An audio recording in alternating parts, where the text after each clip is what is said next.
Good afternoon and welcome to the Oregon Employment Department's monthly media briefing. We're going to give everybody a couple more minutes to get started and then we'll get going. Thank you. Okay, we are going to go ahead and get started. My name is Rebecca Gibson King. I am the Communications Director here at OED, or the Oregon Employment Department. Today's speakers are State Employment Economist Gail Krummenauer, Oregon Employment Department Director David Gerstenfeld, Paid Leave Oregon Director Karen Madden-Hummelbaugh, and Unemployment Insurance Director Lindsay Leahy. Couple of quick notes. This call is being recorded and we will post the recording on our website after the recording, and we will also send the link to everyone who RSVP'd. And if you have any questions at all or are having technical difficulties, please send an email to communications@employ.oregon.gov and we will be happy to assist you. One more thing is that we will be taking questions after opening remarks. I will now be turning it over to State Employment Economist Gail Krummenauer. Go ahead, Gail. Thanks, Rebecca, and thanks to everyone for joining us this afternoon. This morning, the Employment Department released the latest jobs numbers and unemployment rate for Oregon. Oregon employers added 5,100 jobs to non-farm payrolls in November. Private healthcare and social assistance added 2,300 jobs, and we saw a gain of 2,100 jobs over the month in construction. All other broad sectors of Oregon's economy were closer to their typical job movements for this time of year.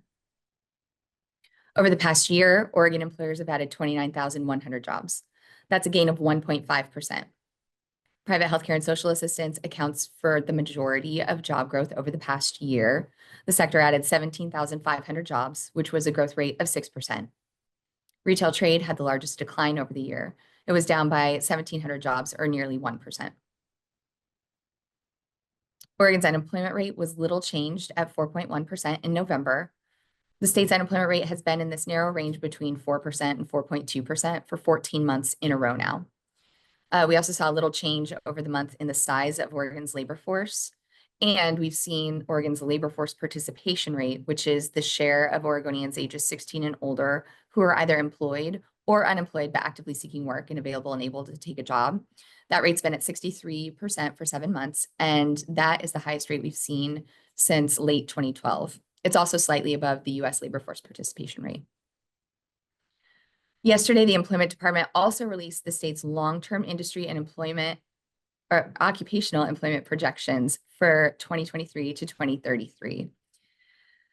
Oregon's total employment is projected to increase by 170,000 jobs over the decade. That's a growth rate of 8%. Those 170,000 new jobs are expected to be added by newly opening or expanding businesses. The bulk of those jobs, a little more than 150,000, are projected to be added in the private sector, which will have a growth rate of 9%.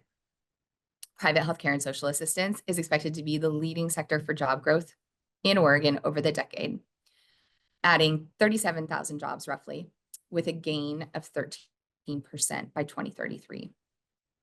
Actually, 1 out of every 5 jobs, new jobs added in Oregon by 2033 is expected to be in private healthcare and social assistance. Construction is also expected to grow by 13%, with a gain of more than 15,000 jobs by 2033. In total, there are projected to actually be 2.6 million job openings by 2033. So that includes the new jobs that I mentioned, as well as openings requiring trained workers to replace those who are leaving the labor force, retiring, or making major occupational changes over the decade. 7 of the 15 fastest growing occupations by 2033 are related to healthcare. They include nurse practitioners, physician assistants, medical and health services managers, and veterinary assistants, among others. All regions of Oregon are expected to see job growth in the coming years. The 2 regions projected to grow at the fastest rate are the Portland Tri-County area and Central Oregon, each at 9%. The slowest projected growth is in southwestern Oregon, which includes Coos, Curry, and Douglas counties combined. That region is expected to expand its employment by 5%. Our research website, qualityinfo.org, has more detailed information on our monthly jobs numbers, unemployment rates, our long-term projections, job postings, and more. With that, I will pass it to Paid Leave Oregon Director Karen Madden-Hellbaugh for more comments. Thank you.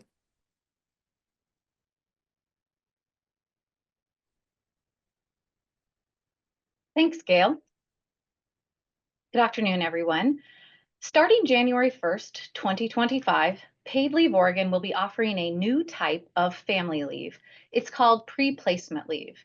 This is part of a law passed by the Oregon legislature earlier this year, Senate Bill 1515, which also expanded the types of workers' compensation leave that employees can take with paid leave, among a few other things.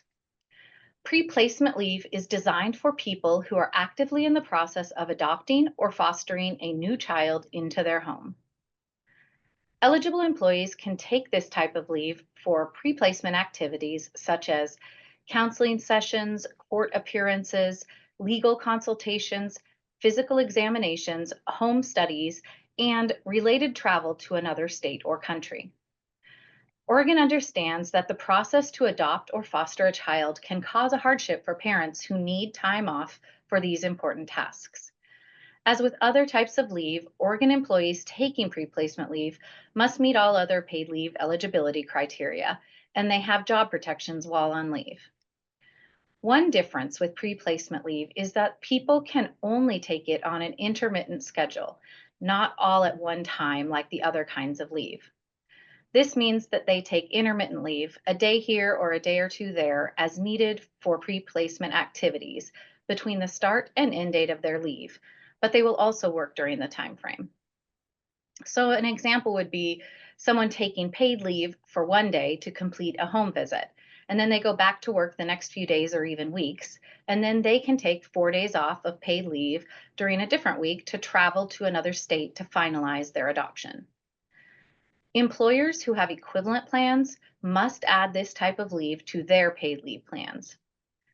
We're really excited to offer this new kind of leave to support new and growing families, as well as the vital safety net for our most vulnerable children. Now I'd like to pass it to Unemployment Insurance Director Lindsay Leahy for an update. Thanks, Karen. Since the launch of Francis Online in March, we have distributed over $598 million to more than 97,000 customers. There have been over 1.2 million weeks claimed in just over 9 months. As part of the Employment Department's ongoing efforts to improve customer service, the Unemployment Insurance Division has been focused on processing claims and resolving claim issues more quickly. Since mid-June, one of our top priorities has been to resolve claim issues that are holding up benefit payments within 3 weeks. Currently, there are roughly 6,400 total hold pay issues, and 78% are 3 weeks old or less, which is just shy of our target of 80%. As expected, the total number of claims filed has been rising in recent weeks. Typically, we see the highest number of claims between November and February each year. While the total number of hold pay issues has also risen over the past month, it is a good sign that the percentage under 3 weeks old has held steady between 77 and 79%. That means that we are keeping up with the work despite the seasonal increase in claims. With that, I will pass it over to Employment Department Director David Gerstenfeld for more comments. Thank you, Lindsay, and good afternoon, everyone. As we've shared in the past, fighting fraud is a continuous effort for us here at the Employment Department. We have many security measures in place to protect our public trust funds, keep our customers' personal information safe, and prevent those using stolen identities from stealing people's benefits. We like to regularly remind our customers to stay vigilant about protecting their personal information and to take proactive security measures with their accounts. It's important to be aware that fraudulent schemes on the internet occur frequently and unfortunately likely always will. Those trying to steal identities use many tactics to trick people into revealing their login information, such as usernames and passwords. Here are some proactive steps that people can take at any time to protect themselves. Change their Francis Online password regularly. Don't use the same password for any other accounts, especially email. Set up 2 different methods for multi-factor authentication on the Francis Online account, such as text, email, or a smartphone app. That way, if you lose access to one method, you can still access your account. Turn on account notifications. When important changes are made to an account, like a change in payment method, we'll send you a message in Francis Online. Having notifications on will alert you when we send a new message.